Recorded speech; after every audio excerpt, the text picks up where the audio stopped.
Yeah, we're just gonna start because a lot of people wanted this recorded, and for the people who wanted the live Q&As, this is where it comes in clutch. As I said, whoever wants the recording of this after, will be sending it. So it's great having everyone on today, especially Daniel. I'm really excited for this talk today. I'm the CMO at motivatedsellers.com, and we're gonna have a really good conversation today. We got Daniel joining us from Colombia. He's gonna break down exactly how he's getting a 7x return using our platform.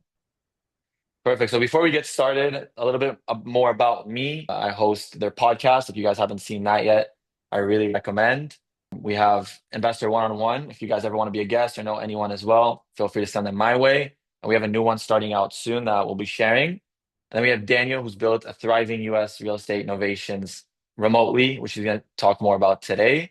He's going to talk about all of his operations, how he started, and I think it's going to be very beneficial. We're going to talk about how Daniel finds his deals in the US. And he's not just investing in one state, he's in different states. How he finds his deals, his full operation breakdown, his exact follow-up system, how he went from solo investor to a full operation, his real ROI numbers, and his cost per deal. He's going to show us live case studies as well and mistakes that other investors are making that they can prevent using, our leads as well. And a free gift at the end and how you can get started. So stay tuned till the end. All right. So for whoever doesn't know, again, this is being recorded. So we have some people that are investors, some new people as well. We're motivatesellers.com. We're a lead gen platform built specifically for real estate investors. Every single person on the platform that comes to us, they filled out a form asking for a cash offer on their house. The benefit of using us is you're not cold calling anyone. You're not running your own ads. It's a pay per lead. It's free to sign up. We have over 2,000 investors that are using this every day. We have around 40,000 investors in our community. How did you hear about it, Daniel? Just to get this started.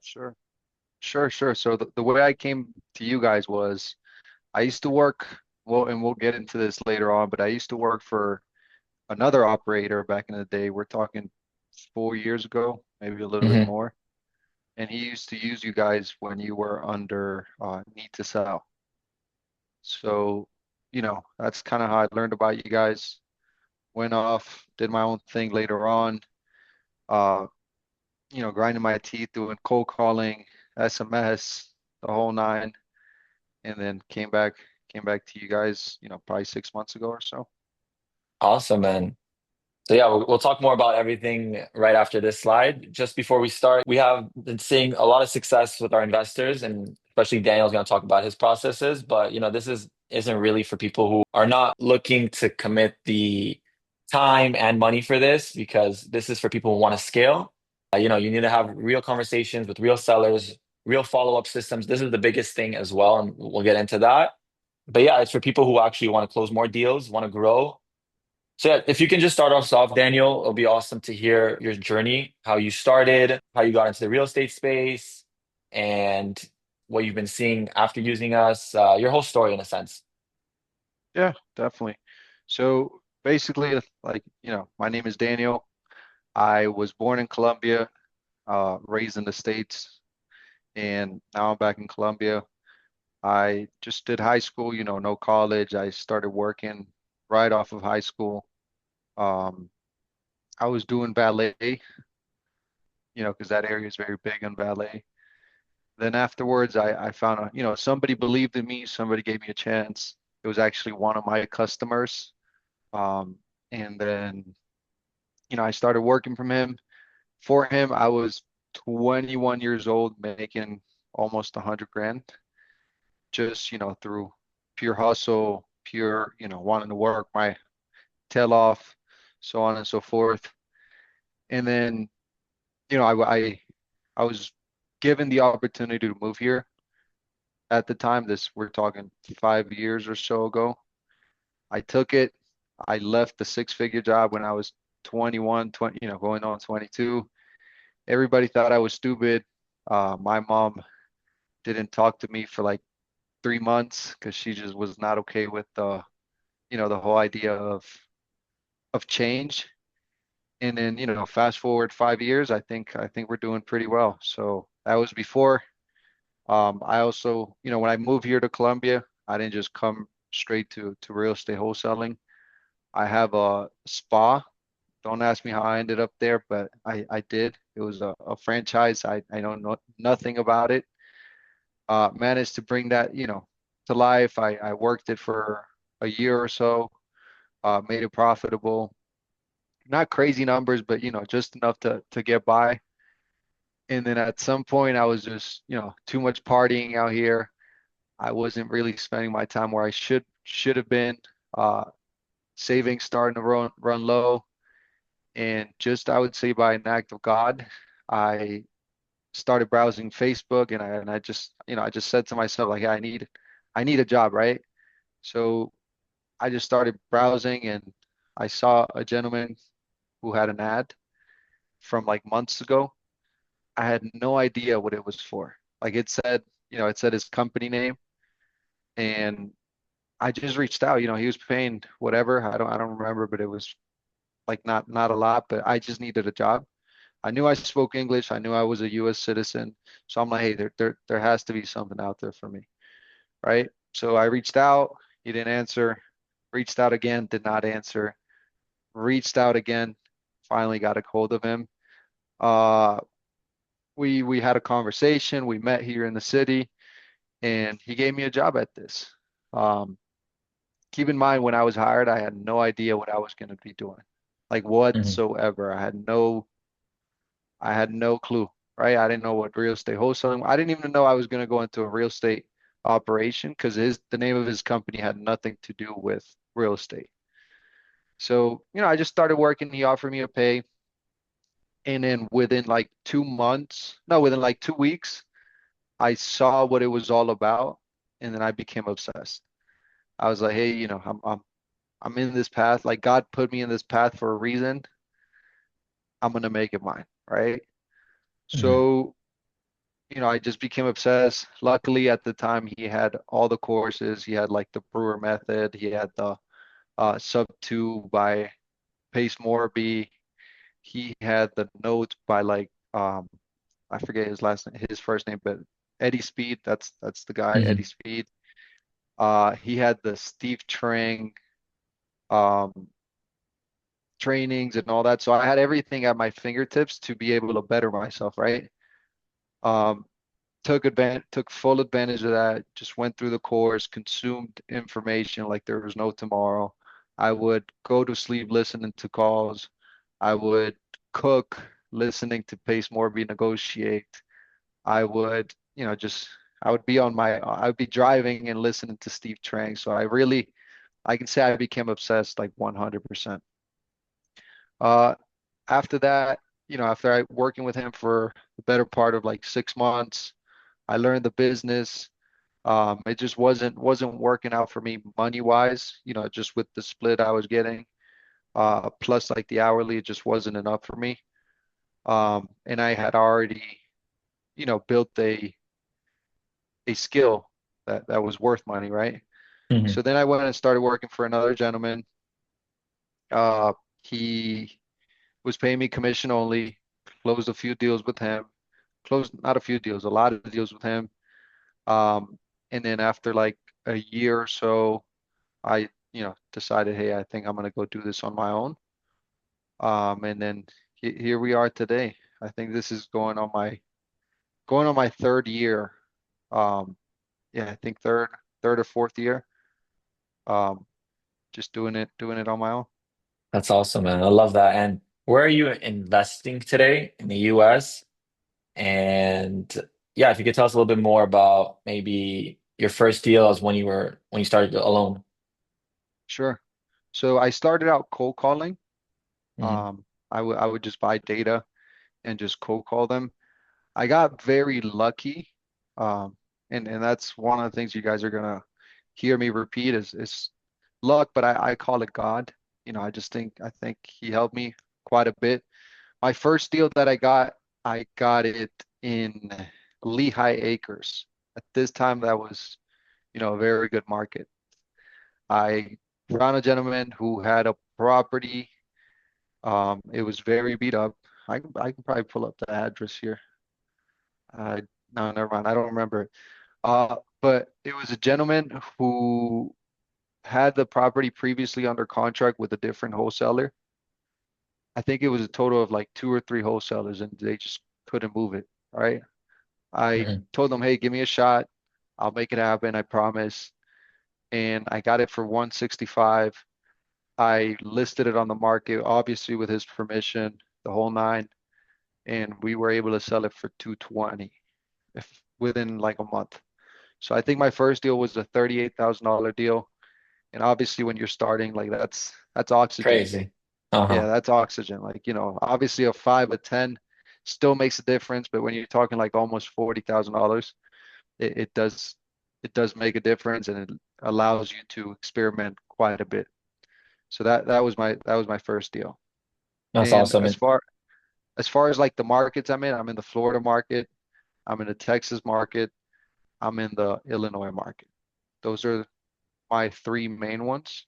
I also do some of Georgia whenever I get a, lead in there, but I would say Illinois, Texas, and Florida for the most part. Perfect, man. Two questions for you regarding that. First of all, out of all those markets, what market is the hottest for you right now? And then you told us a little bit about how you started cold calling when you started out. And then before we spoke, you said that we're your only marketing channel right now and getting Mhm. leads. So how has that changed from going from cold calling to, using our platform? Sure, sure. So I started out cold calling. It's what I did for the most part in my real estate journey.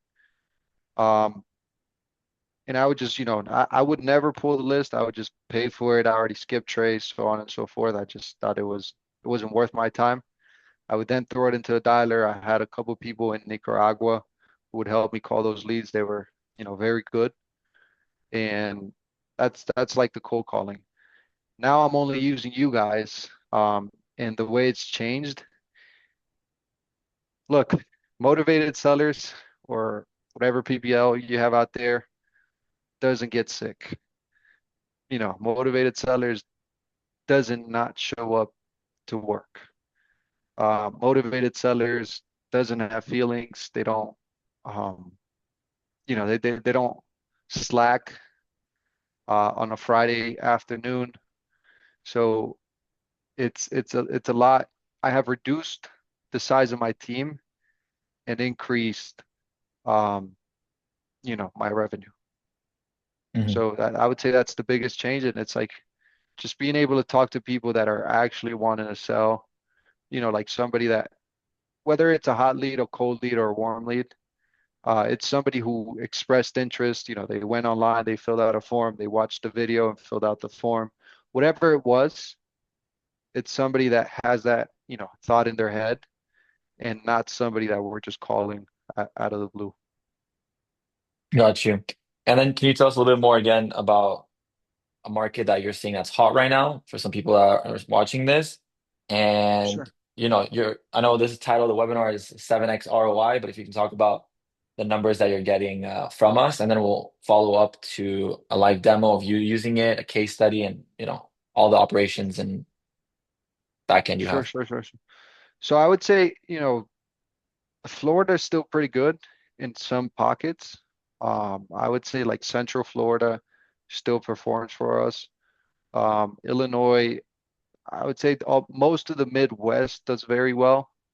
Um, Illinois, Missouri, Kentucky, whatever else is there. I'm not too good geographically, but the Midwest, Texas, there's some counties, for example, like Harris County, the whole DFW still does pretty well. But I would say it's all down to the deal. The only part of Florida I don't like and I don't recommend would be like the West Coast, like the West, Southwest coast. For some reason, after the two hurricanes there, it just hasn't performed as well. Um, so that's one I would recommend to stay away from. But just like anything, it's down to the lead you get, it's down to the deal you get, and how much you negotiate it. I've had deals, for example, that I dropped in Cape Coral earlier this year, and I go back and check, and they sold. They sold for a different price. Like I had it at 250, they sold it at 220. Like that just tells me, hey, I could have done better. Like I could have renegotiated that seller to a price that made sense. and somebody else did it and got the money. And that was, for example, one of your guys' leads, where it's like, hey, but at the end of the day, that's not your fault, right? I can't come to R or Jared and say, hey, you know, this lead was crap. It wasn't. I was crap on that one, you know. So those are my markets for now. Got you. So yeah, let's talk a little bit more about how you're using our leads, your tech stack, your processes. I'm gonna let you share your screen and share us one of the most recent leads that you've gotten and Sure. how that deal is going for you right now. All right, let me pull it up here. Since I have so many leads, it takes a little while to load. And then we really want to hear, how you're doing all this from Colombia, because I think most of the people here are in the US. And Okay. you're doing an awesome job. I feel like there's a lot of value to give investors here of how they can scale. Let's say that some investors here are in one state and their dream is to continue into another state, and how you do that remotely. I feel like that's a lot of value. Sure. So once you share this lead with us, you can follow up into that. Sure. So I'm just gonna pull it up in my CRM. Also, Okay. before you get into that, what's your team looking like today in Colombia? Sure. So we have three acquisitions full time, and then we have one business hours TC, and then we had to let it go this weekend, but we have a weekends and evenings TC. Hmm. So I recently also just partnered up with Andres, my partner, and we're gonna be opening up a bigger office next week. So maybe I'll take you guys on a tour next time. Yeah, man, that's awesome. Would love to. So that's basically the team. It's not fancy. We don't have 20 cold callers or anything like that because we don't need it. Like as long as Uh-huh. we have leads being fed to the cold callers, we're doing okay. Are you Uh, using any AI yet? we did, we did, and we actually I forgot to mention that part of my team. We have a developer Hmm. that's looking to implement some things for us um, as far as AI goes, and then that way, we're looking for essentially we're looking for a product that we can then sell to everybody else. So I'd say if we Hmm. fix our problems, we're gonna find a problem that everybody has, and then at that point, that's probably what we'll end up doing. But this is a lead that came in from you guys is really very long. This is also our CRM. We use Follow Up Boss. But okay, here's where the lead came in. This is already closed. I just have to set it to closed here. Debbie Fusen, you get her email, her phone number, her address. This is Lakeland, Florida. I got it on I think a statewide campaign, but we're talking January 5th, Hmm. and this closed a week and a half ago. So Wow. just this is how long you need to work the leads in order to make it happen, right? So we went under contract pretty quickly. We got her in. I believe we went under contract almost the same day or the following one. Uh, we got her property listed on the market on, let's see, listed for sale at, um, yeah, 4 days later. So, you got to be quick with it. This one, luckily, and they're not all like this. We went under contract right away, got pictures, listed it. I thought it was a home run deal. Like I got it at 300,000. If I'm no 330,000, and I was listing it at 430. Got a ton of showings, um, but the feedback wasn't great. The property's not in the best of shape. Although it was pretty good, it wasn't like up to par for the price tag. Um, Managed to do some price reductions, and then here, or no, I think it was here. I got an offer for three. I don't remember what it was, but maybe it was over four. And then they went to see it. Well, they saw it, they made the offer, then they went back to see it again. And unfortunately, the neighbor's dog would jump the fence and go on this property. And every single time we had a showing, like they would just send me pictures of the dog. Like, hey, what is this dog doing here? I'm like, oh, it's the neighbor's dog, this and that. Like, we'll figure it out, before closing. Maybe we just put up a fence. And they were like, no. I had two buyers fall through because of the dog. Oh, Like little cash offers. Let's get it done where I was making like 40,000, $50,000, and they would just fall through. Nothing we could do, right? I was thinking like, hey, what do we do with this dog? Like, should I go to the neighbor? Should I send somebody to the neighbor and tell him like, hey, keep the dog in your yard, type of deal? But it wasn't only just that. It was also that the dogs would bark a lot. Um, so nobody wants to move into a house like that, right? So fast forward a few months. Let's see when this was. We're talking like 2 months. All this time I was talking to the seller. I was letting her know like, hey, I'm getting great feedback, but unfortunately dogs are being a problem. Um, you know, let's keep working it. I know I'll find somebody, so on and so forth.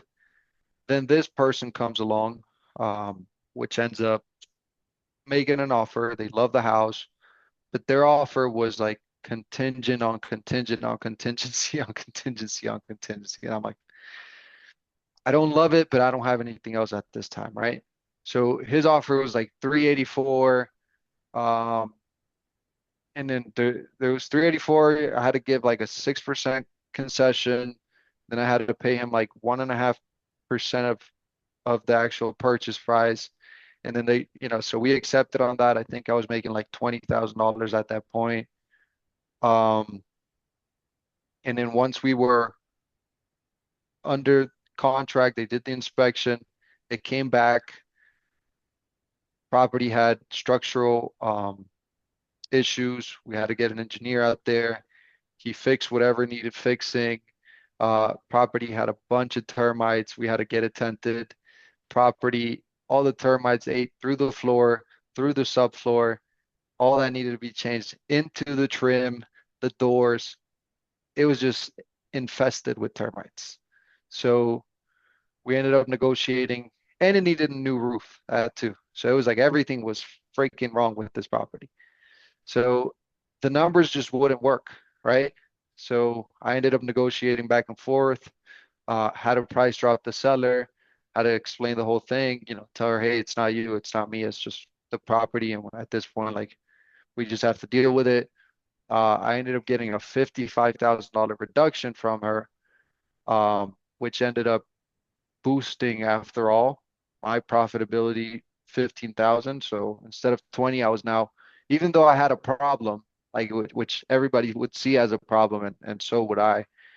Um, I took this problem and I, had a little bit more buffer in there to make my profitability um, a lot higher, right? So it's like, hey, if I'm going to fix all these issues that's wrong with the house, I want to make sure it's worth my while. So that's the number one thing you could do to get a 7x return. Is like, hey, let's make sure we try to get everything that we can get from the property, right? And we're fixing a lot of problems that a realtor will never fix. Like, we found a contractor to do the work and get paid at closing, $27,000 worth of work. The roofer did the work and got paid at closing. And then the termites and all that stuff, I did have to cover it from my pocket. But I found all these things. I want to make sure that when I'm doing this, like, it's worth everybody's while, right? And the seller was super happy with everything at the end. So, we have that. We managed to get it all done. It closed, I think, last week, if I'm not mistaken. Got a $35,000 payday, and everything is nice off of a $50 lead, but it's gonna take work. We're talking almost 5 months, going on 6 months worth of work to get the payday, right? So how many times have we given up on month two just because things aren't working out? I know I have. mhm. So I would say that's one of my case studies with you guys. And that's what it takes, just going back and forth, renegotiating, negotiating with realtors. Um, at the end, when the realtor saw our novation fee, he called me and he was very upset. He was like, "Hey, how is it possible that you're making all this money and you negotiated my commission and this and that?" And I told him, "Hey, it's just the business that we're in. Like, you were okay doing all the work for 1% because this was your friend, and this is not the time to come back and try to renegotiate." So you do have to be a little bit cutthroat here in this business if you want to, make a nice return. I agree. And that kind of leads me into my next slide. I'm gonna just go back and take this. Let me share my screen. So right now, a lot of people, this is kind of what they've been waiting for. So, Mhm. all right, so you receive a lead from us, let's say somewhere in Florida, here in Miami. Now, let's say they do answer. Can you tell us about, we'll start with two sides. We'll go with the answering and the not answering and the whole follow-up after that. So they Sure. answer, okay, very sweet person named Mary's answering the phone. How do you approach that, first of all, as a salesperson? And what technology do you have in place the second that, they show the interest, they have the motivation, and how do you close on the spot, especially from Colombia? Sure, sure, sure. So the minute we get a lead, we call it within like 30 seconds. I get it sent to a Slack channel where all my acquisitions guys are in. Doesn't matter if they're in office Mhm. or outside the office because I do have one in Nicaragua. They all get it at the same time, and whoever responds on it first gets first dibs on it. Like but they have to call it right away. Like you can't say on it and then call it 2 minutes later. You can't do that. Like, and the reason I give it to everybody as like a pond is because if one's on the phone, I'm sure at that point, like someone's not going to be on the phone. So whoever's not on the phone, whoever's available can take it right away. Because I would say that's the number one thing. It's you have to be able to get on the phone right away. If you're buying leads and you're waiting to call, if you're buying leads throughout the day and you're waiting to call them at night, can you get results? Sure, but it's not going to be the same as me where, hey, I'm getting them on the phone within 30 seconds. Whether they answer or not, I'm calling 3 times back to back. I do not care. I'm leaving a voicemail and I'm leaving a text message and I'm sending an email. Don't care. Like, I don't care if I sound spammy. I don't care if they get mad. If they really need me, they're going to be okay with that. Couldn't So agree. that's number one. Once we have that, then we take them through our sales process. We confirm that they do want to sell. If they do want to sell, we take them through the sales process. And then, if it ends up at a close, great. If it ends up at a follow-up, that's fine too. We just set them up to, go on our the way follow-up boss works is if you or the way I have it set up is if I tag something as hot, I'm gonna get a task every single week to give that person a call. If I tag it as warm, I'm gonna get a task every 2 to 3 weeks, like 20 days, to give them a call. If I tag it as cold, then it's gonna come up once a month. Uh, some of the follow-up we do, we don't really do it manually. If it's a cold lead, we just throw it on a dialer. A different system I have, it's called Enzo Dialer, and it connects very well. Um, I found that system when I was cold calling, and it's by far the best one. Like Mojo doesn't stand a chance. Ready Mode doesn't stand a chance. The smartphone one doesn't stand a chance. Um, so that's how I do my follow-up. And that's pretty much it. Does that answer the question? Yeah, so that's for the ones that do answer, right? Now That we do spoke answer. about, let's say the deal that you just closed that, you spoke to them in January and you just closed last week. So let's say right now Sure. someone's not answering, what's your follow-up system regarding that? Because, there's different ways to do it. There's That's a couple days, there's a week, there's a couple yeah. months. So every day we hit them. I'm gonna share my screen here. I'm gonna actually show you guys what our you know, our follow-up Hmm. is like. Um, I have some. These are look uncontacted real-time PPL leads, and I even tell the guys I said these are very hot. leads that you need to call at least 3 times in the morning, 3 times in the afternoon. Leave 2 text messages a day till they pick up. If you don't do this, you'll be removed from the list.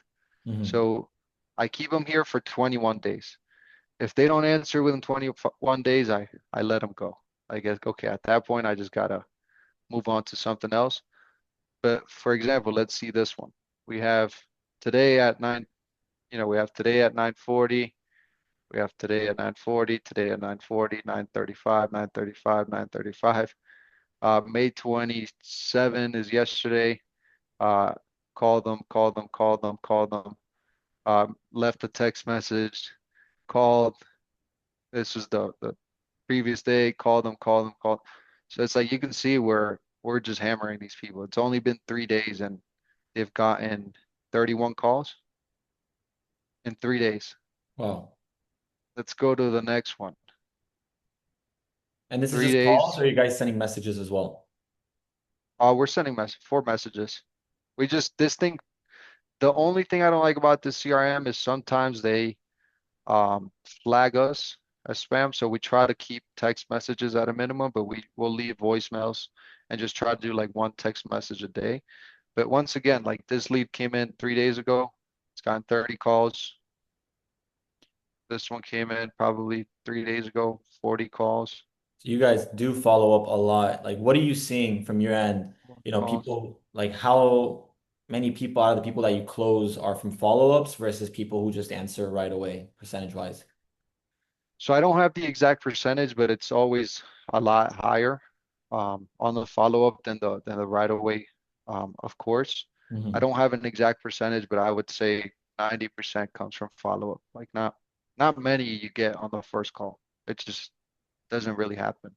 You Hmm. have to be able to work the lead. Like let's just go here to one that has been in my CRM for 21 days. So they're about to fall off, right? Like at that point, I'm not going to spend any more time. But we're sending emails, 75 calls, 14 text messages, uh, 15 emails, some activity. I guess they probably responded to something. Uh, and this is when the lead came in, you know, Yeah. you guys can have it. That's awesome. Uh, but that's what it takes, guys. It's the follow up right now because I did the metrics this week. Um, right now I'm at 88% contact, Hmm. which is very high. But that's how it takes. Like, I mean, usually if I'm over 75, I'm okay. Like, hey, if I'm getting in touch with 7.5 leads out of 10, that's good. But right now I'm at 88% contact rate. Got you. And for Even and if even if they said, hey, it's not for me or, your offer is too low, I don't care. As long as we can just talk to these people, eventually somebody's going to want to sell at a discount. and before we get to the next slide, is there any tips you can give us on, things that help you close better when you're talking to the seller? Sure. So closing is an art, right? I think it can be taught, but it'll require a lot of discipline from you. Hmm. It's building that relationship with the seller by asking everything around the house without going into the house. Like the way I say it is the house is not important, the price is not important. Everything else is like, hey, just this morning we were doing a call review for one of our sales reps, and the guy says, hey, I want to go to an assisted living facility. I've been going through some things, blah, blah, blah, blah, blah. And then the next question my agent asks is, hey, so how old's the roof? And we just pause it there and we're like, man, what are you doing? Like, it's not about the roof. The roof's not going to get them to that assisted living facility. So what you have to ask is, hey, how long have you been thinking about it? What drove the conversation there? Have you looked into it as far as like how much it's going to cost? Do you have anybody helping you? Who do you live with? When you get sick, who comes to, the rescue? Uh, so on and so forth. So that's my way of closing. I go around the house. Like I don't care. I just assume everything's wrong with it. Um, and then just focus on their needs. That's really important. It's not the house. Great tips, man. And following up onto that, what are the biggest mistakes you're seeing investors making that they can avoid starting today? Sure. So when it comes to PPL, the biggest mistakes, and I'm telling you guys because I made this mistake myself, is not keeping track of how much you're spending and how much you're making. Like that's the number one thing, because then at that point, PPL or you know any marketing channel becomes emotional and not numbers driven, data driven. And it sucks when you get a lead and they tell you, hey, I didn't fill this out, or hey, I'm not interested in selling. Hey, I just wanted to pray, I just wanted to know the value of my home. Um, so on and so forth. It's very discouraging, especially when these leads cost, $150. And it's like, man, I got three of those, four, five of those, 10 of those in a row. So it's good to look at everything from a bird's eye view and really track everything. Like, hey, how much have I made? Last year, I actually had a little run with you guys, and I was at, when I went back and looked, I'm like, hey, I was at a 5x. Why did I stop? And it was because it was emotional. Like at that point, the whole tariffs and all that stuff were hitting, and I was freaking out because I had deals that weren't moving, and I'm like, let me just stop this. But it was dumb. Like I think I spent 5,000 and I made 25 on one deal. And it wasn't, it didn't make sense, but I didn't have the knowledge that I do now where it's like, hey, let's just keep this data driven, not emotional driven. Love that, man. And then following up to our next slide, this is going to be a Q&A for anyone that wants to ask Daniel any questions. But before we get into that, what's next for you as an investor? You're killing it right now. What are your next 5-year goals? Sure. So ideally we want to make enough money to go into like a triple net sort of thing where just get commercial, just get some passive income and do that. But for now, it's just we're going to double down. Maybe the market's not doing great. I would say that's not a real statement. It's just we have to get deeper discounts, we have to get better deals, and we have to become a lot more organized. Like, back in the day, 2022, 2021, 2020, I was I wasn't even in business in 2021 or 2020. So it's always been a grind for me, right? Like real estate has never been easy for me.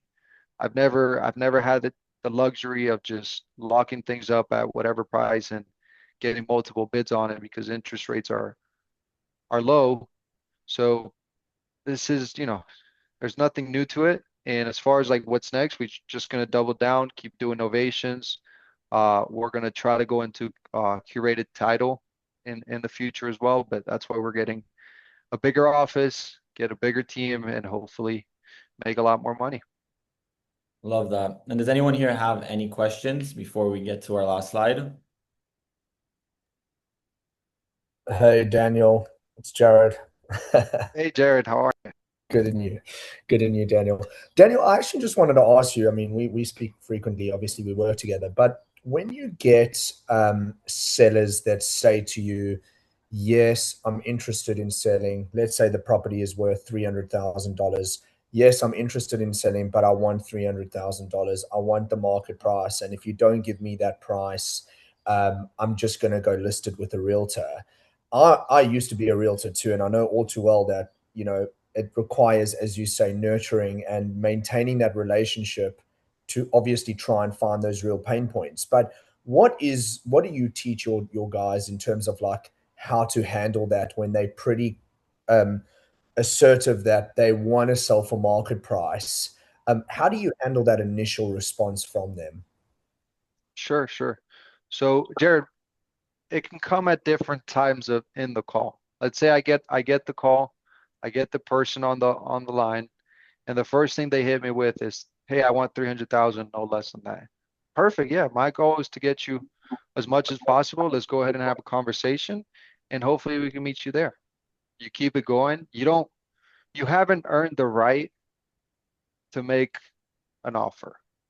Yes. You just don't. Like you don't know anything about the house. Um, you don't know anything about their situation. That's just their defense mechanism. Like the first initial price, like, hey, I want 300,000, nothing less. That's their anchor. And I was just talking about this to my sales guy yesterday, where it's like, hey, you're getting anchored by their price. Just because they're saying I want $330,000 for my house doesn't mean he's gonna get that. We're all throwing that out there. Like when you go to sell a car and they ask you how much do you want, you know you're willing to walk away with 7, but you're gonna start at 10, right?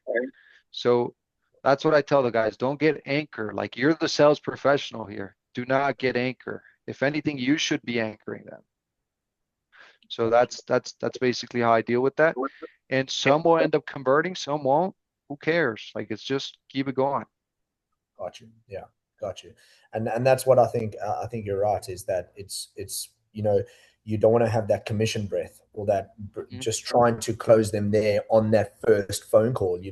They're emotional, right? This is probably their most valuable asset, and you 100%. need to earn the right to try and you know get them to say, listen, I'll sell it below market. And sometimes I'm sure you get those home runs that are just a lot easier, but again, a Sure. lot of the time, this is their most valuable assets. And even though they 100%. will sell at a discounted price, you've got to know how to position it where you can actually put that offer forward. Yeah. Okay. Exactly. You gotta we call it make them wealthy. Um, You know, if you just give them an offer, the money may make them rich, but it's not gonna make them wealthy. Wealthy is gotcha. solving their problems. Wealthy is not having to worry about the house any longer. Wealthy is about, moving all their stuff out. That's creating wealth. You can create rich, but our job is to create wealth, um, and go through that. So another thing, Jared, just to piggyback off of that, it's when they say, hey, I want retail. Time and time again, I see my guys. So I know if they're doing it, other people are doing it. Just the word retail deters them when they say, oh, we don't pay retail, this and that. And I immediately get on them and I tell them, hey, what's retail? Like you don't know what retail might be for them. They may think retail price is 2019 and the price has doubled by now. Yeah. So, and they may tell you, yeah, retail's $200,000 for me. Okay, house is worth 400. Let's do it. So you got to be very intentional and you have to always seek clarity on what the lead really means. They can say one thing, but they can mean another. And it's your job to really, you know, dig deep and try to keep them on the phone. Because the longer you keep them on the phone, granted, all I care for is that they want to sell. I don't care about the price. If they want to sell, we're staying on the phone and we're going through a conversation. Things start to pop up during the call that will give you an edge or an angle at the deal. Maybe you end up building such a good relationship with them that you can then refer that lead out to an agent and you collect a smaller fee, but at the end of the day, that lead is paid for. You know what I mean? So it's like just finding a way to monetize the leads, um, in the best way possible. Yeah. Awesome. Thank you, man. The last slide basically is, I know we spoke a lot, basically this whole conversation was about follow-ups. We have this new ebook that helps investors with their follow-up scripts, with everything you need to know about follow-ups. We speak to many investors, so we took everything together and we put it all in a little guide. I put it in the link for anyone that's interested. And then also for whoever's watching this, also the recording or live, you can get 10% if you do a prepayment with us using the code ROI 2026. So that's for the people watching this. Feel free to use that as well. And yeah, guys, thank you for joining us. To see more, of Motivated Sellers or Daniel, you can follow us on social media. For our side, it's motivated.sellers on Instagram. You can find us anywhere else as well. From there, we have a little link tree on the top that takes you to different places. And Daniel, what's the best way to contact you? Yeah, you can find me on Instagram as phd.realestate1. That's my Instagram. That'll be the best way to get a hold of me. Guys, before we're done, I just want to, let everybody know that this is not an easy business. It's not an easy strategy. It doesn't matter what kind of leads you have. It's all going to come down to like how hard you're willing to work them and renegotiate and cut your teeth with the lead. That's the only way you'll find success. Like, I know people promise the world. It's never like that. It's just grind. Whatever, whatever lead source you get, it's gonna be a grind. So just keep that in mind. It's a hard business. For sure. All right, guys. Thank you again for joining us. If you guys have any other questions as well, my email's or@motivatedsellers.com. And looking forward to seeing everyone again. And thank you again, Daniel. You're awesome, man. Keep killing it. Keep being an inspiration in the industry. And we're gonna see some big things happen. Thank you Love that. guys. I appreciate it. Let's keep the leads coming.